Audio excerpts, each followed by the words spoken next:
ficou desaparecido por quase um ano, e eu me senti culpado por isso. Aqui está como tudo aconteceu. Vou começar do início.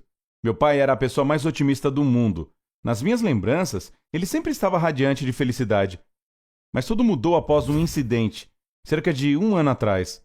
Houve uma noite em que ele não voltou para casa, depois do trabalho.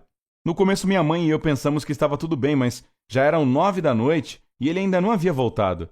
Foi aí que começamos a ligar para nossos amigos e para seus colegas de trabalho. Ninguém tinha ideia de onde meu pai poderia estar. Logo, minha mãe conseguiu o número do celular do seu chefe e ligou imediatamente. Ele nos deixou surpresos quando disse que meu pai não tinha ido trabalhar naquele dia e que havia ligado, mas meu pai não atendia as ligações. Foi aí que começamos a ficar preocupados de verdade. O que será que aconteceu? Onde meu pai tinha estado durante o dia todo? Então nós chamamos a polícia e 2 policiais vieram e começaram a fazer um monte de perguntas sobre meu pai. Pouco depois, o encontramos. Ele estava no hospital. Então minha mãe e eu corremos para lá. Quando chegamos ao hospital e finalmente o vimos, ele estava dormindo. Seu corpo estava cheio de arranhões e machucados. Havia pedaços de vidro em suas roupas e a manga de sua camisa quase havia sido arrancada. Os médicos disseram que ele havia tido uma concussão e poderia não se lembrar de memórias recentes. Mas todo o resto estava bem. Os policiais disseram que tinham encontrado ele fora da cidade. Parece que ele estava dirigindo em alta velocidade, perdeu o controle e o carro foi parar em uma vala. Ele teve muita sorte de ter sobrevivido ao acidente. Nós passamos a noite inteira no hospital e, quando meu pai acordou, perguntamos a ele o que havia acontecido. Sua resposta nos deixou em choque. Ele disse que saiu da estrada porque foi atingido por outro carro. Era uma acusação séria, então a polícia começou a investigação. Alguns policiais vieram à nossa casa algumas vezes e fizeram um monte de perguntas. Cerca de um mês depois, eles nos mandaram uma carta com a conclusão de um especialista. Segundo a carta, o carro não tinha nenhum traço de tinta de outro veículo. Resumindo, ninguém havia batido no carro do meu pai. Meu pai ficou com raiva, reclamou sobre a incompetência da polícia e insistiu que estava dizendo a verdade. Mas minha mãe estava chateada. Ela acreditou na polícia e achou que meu pai estava mentindo e escondendo alguma coisa. Afinal, onde ele estava durante o dia inteiro? Por que ele não tinha ido trabalhar? Para essas perguntas, ele só respondia que não se lembrava. Então, de vez em quando meus pais brigavam por causa disso e eu não sabia quem tinha razão. Mas eu sentia que meu pai estava agindo de forma estranha. Ele sempre mantinha as cortinas fechadas e o celular desligado. Parecia que estava com medo de alguma coisa, mas não dizia do quê. De forma geral, o clima lá em casa estava bem estranho. Mas aí aconteceu uma coisa que realmente me assustou. Eu estava em casa, depois da aula, fazendo meu dever de casa, quando vi a porta da frente bater com força. Desci e vi meu pai. Ele parecia assustado. Seus olhos estavam arregalados e ele mal conseguia respirar. Quando recuperou o fôlego, finalmente disse: "Eu vi ela de novo, naquele carro."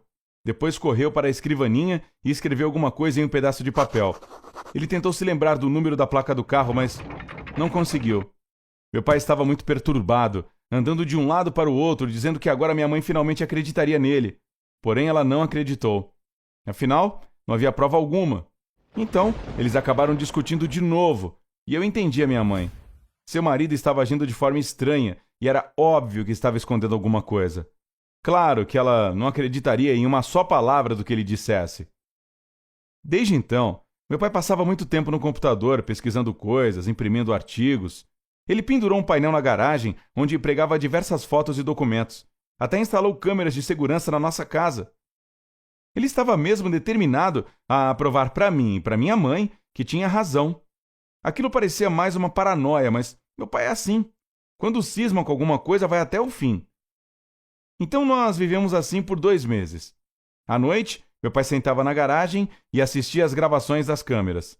Eu continuei torcendo para que meu pai admitisse que estava errado e que finalmente confessasse por que não tinha ido trabalhar naquele dia. Mais uma vez, quando eu estava jantando com minha mãe e meu pai estava na garagem, nós o ouvimos gritar: "Bingo! Descobri! Uhul!" E em seguida, entrou na cozinha com um pedaço de papel na mão.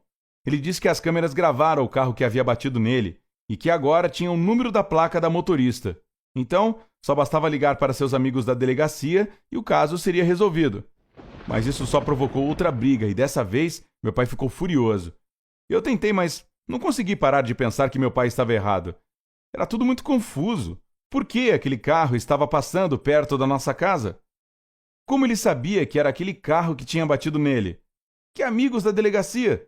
Mas ele gritou que assim que esclarecesse tudo, eu e minha mãe teríamos que pedir desculpas, e saiu de casa. Pois é, nós o ouvimos ligar o carro e sair. Minha mãe ficou muito chateada.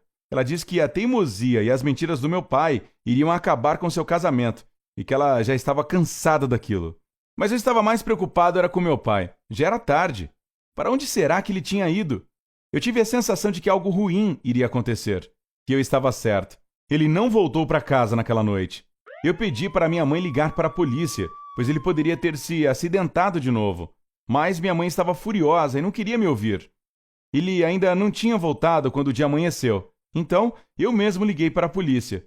Durante várias semanas, nós falamos com os policiais todos os dias, procurando por ele na cidade e nas cidades vizinhas, mas não tivemos resultado algum, e meu pai foi dado como desaparecido. Não sei dizer o que senti naquela época.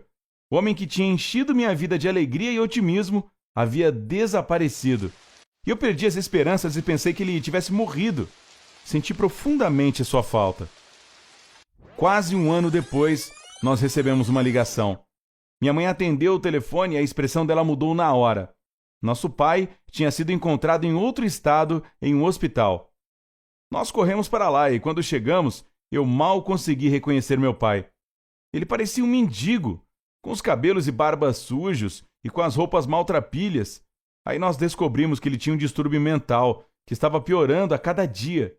Não tinha nada a ver com o acidente, mas, coincidentemente, depois disso, ele tinha ficado paranoico e a doença havia se desenvolvido. Meu pai se lembrava de nós e sabia onde nossa casa ficava, mas estava obcecado por encontrar a pessoa que tinha batido em seu carro um ano atrás. Agora, eu sinto culpa por meu pai ter saído naquela noite. Ele precisava de ajuda, ou que alguém simplesmente o ouvisse, pois, na época, tudo indicava que ele já não estava mentalmente bem. Mas minha mãe e eu simplesmente não o ouvimos e pensamos que ele estava mentindo. Sim, a culpa é de nós dois. Meu pai estava ferido por causa da nossa falta de cuidado. Agora temos um longo processo de tratamento pela frente, e tudo deve ficar bem, mas nada disso teria acontecido se tivéssemos dado mais atenção ao nosso ente querido. Obrigado por ter assistido até o final. Conte para mim nos comentários o que você acha disso tudo. Não se esqueça de compartilhar esse vídeo com seus amigos e sempre